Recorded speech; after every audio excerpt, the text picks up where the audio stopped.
Hi guys, welcome to the channel. Today I am making raw banana curry. For that I have taken one raw banana and green chili, some coconut, salt, curry leaves, urad dal, mustard seeds, cumin seeds and cilantro. ಇವತ್ತು ನಾನು ಬಾಳೆಕಾಯಿದು ಪಲ್ಯ ಮಾಡ್ತಾಯಿದ್ದೀನಿ. ಅದಕ್ಕೆ ಏನು ಬೇಕು ಅಂದರೆ ಒಂದು ಬಾಳೆಕಾಯಿ ತೊಗೊಂಡಿದ್ದೀನಿ, ಸಿಪ್ಪೆ ತೆಗಿಬೇಕು, ಆಮೇಲೆ ಸಣ್ಣ ಸಣ್ಣದಾಗಿ ಕಟ್ ಮಾಡ್ಕೋಬೇಕು. ಆಮೇಲೆ ಒಂದು ಗ್ರೀನ್ ಚಿಲ್ಲಿ, ಕೊತ್ತಂಬರಿ ಸೊಪ್ಪು, ಜೀರಿಗೆ, ಸಾಸಿವೆ, ಉದ್ದಿನಬೇಳೆ ಮತ್ತು ಕರಿಬೇವು, ಕೋಕೋನಟ್ಟು, ಸಾಲ್ಟು, ಒಂದು ಸ್ವಲ್ಪ ಎಣ್ಣೆ ತೊಗೊತಾಯಿದ್ದೀನಿ, ಕೋಕೋನಟ್ ಆಯಿಲೇ ತೊಗೊತಾಯಿದ್ದೀನಿ ಈ ಸತಿ. ಸೊ ಅದನ್ನು ಹಾಕ್ಬಿಟ್ಟು ಮಾಡಬೇಕು. ಇದೆಲ್ಲ ಕಟ್ ಮಾಡ್ಕೋಬೇಕು. ಫಸ್ಟು ಸಿಪ್ಪೆ ತೆಗಿಬೇಕು, ಆಮೇಲೆ ಸಣ್ಣ ಸಣ್ಣದಾಗಿ ಕಟ್ ಮಾಡ್ತೀನಿ. ಆಮೇಲೆ ಹಸಿಮೆಣ್ಸಿನ್ಕಾಯಿ ಮಾಡ್ತಾಯಿದ್ದೀನಿ, ರೆಡ್ ಚಿಲ್ಲಿ ಹಾಕ್ತಾಯಿಲ್ಲ ನಾನು. ಸೊ ಇವಾಗ ಕಟ್ ಮಾಡ್ಕೋಬೇಕು ಅದನ್ನು.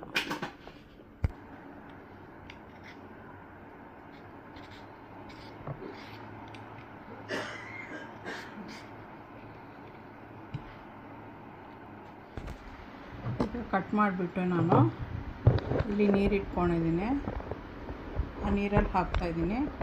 I'll cut this one and put it in water so that it won't turn black.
ಇವಾಗ ಹಸಿಮೆಣಸಿನ್ಕಾಯಿನೂ ಕಟ್ ಮಾಡಿದ್ದಾಯಿತು.